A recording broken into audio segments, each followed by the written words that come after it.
Hello साथीहरु, नमस्ते। आज म हजुरहरुलाई यहाँ टेबलमा पैसा फैलाएर राखेको छु। के गरेको होला जस्तो लाग्यो होला, तर मैले के देखाउन खोजेको भने इन्डियाले आफ्नो अरु भाषालाई जसरी इम्पोर्टेन्ट दिएको छ, अफिसियली गरेको छ, त्यसमा हाम्रो नेपाली भाषालाई पनि राखेको छ। त्यसको उदाहरण यो पैसाहरुमा देख्न सक्नुहुन्छ।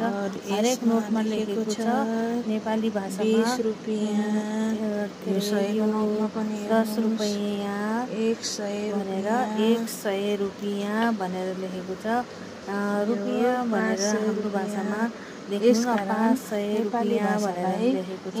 त्यसैले नेपाली भाषाको इम्पोर्टेन्स हाम्रो इन्डियामा पनि छ, तर हामी धेरै इन्डियन भन्दा नेपाली भाषा नै बोल्छौँ। म 20 सालदेखि इन्डियामा छु।